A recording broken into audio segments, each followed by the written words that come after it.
means to the citizens of the United States, we are anonymous.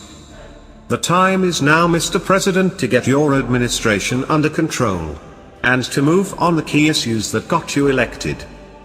Your promise to control immigration and thus keep us safer. You also got elected to unravel Obamacare and do tax reform.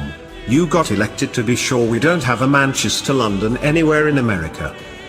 We stand with our European allies, but we will not walk in their footsteps and repeat their mistakes. That is the message, Mr. President, you must convey to the American people in light of the growing Islamic insurgency in the West.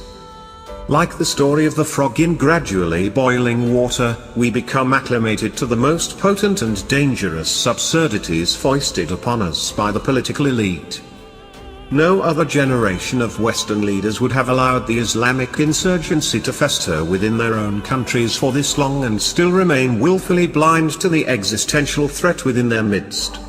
Yet here we are, in the aftermath of the third major terror attack in England, and none of the Western leaders are willing to confront the truth.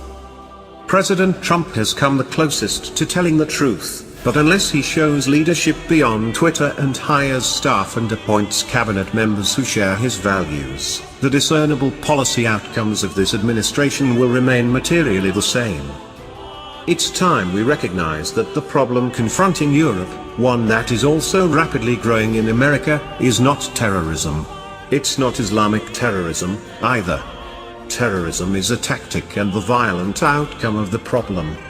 The source of the problem is a subversive culture of Islamic supremacy that rejects Western civilization, and is endemic to many, but not all, Muslims, not just a few.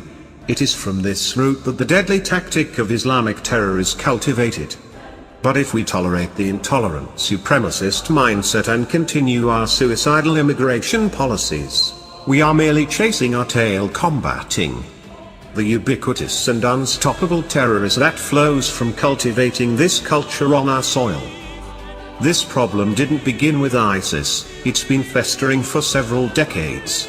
At its core, this is an immigration problem, and second, it's a problem of the Muslim Brotherhood, Saudi Arabia, Turkey funding of Islamic insurrection on Western soil. Lest you think this problem is limited to Europe, remember that former FBI Director James Comey testified before the Senate Judiciary Committee last month that there were 2,000 plus violent extremist investigations underway and that about 300 of them were refugees. The President must lay this case before the American people in a series of prime-time speeches and demand action from Congress while promising to do everything he can administratively.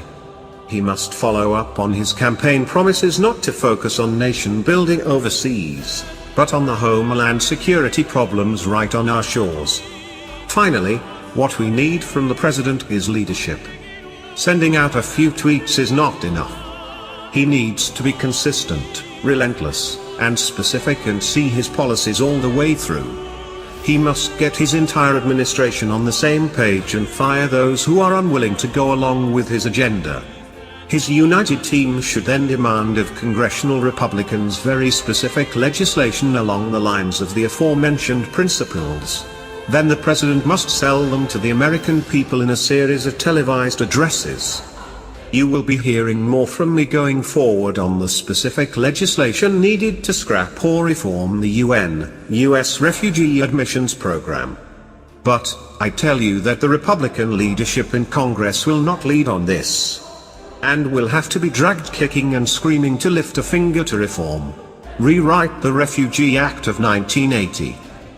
In my view, there is only one thing the President can do to move Congress on the issue, and that is to put a complete halt to the Refugee Act.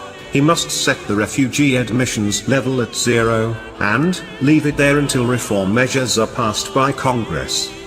And here is the truth. If he makes no move along those lines, or the additional lines addressed, he will be blamed for a Manchester in America. Not Ryan, not McConnell, not the refugee contractors, not the deep state blocking his moves, not the media or the left wing.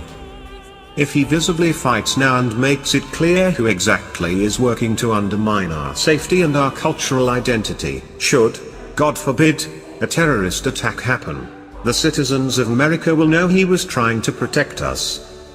We are anonymous, we are one.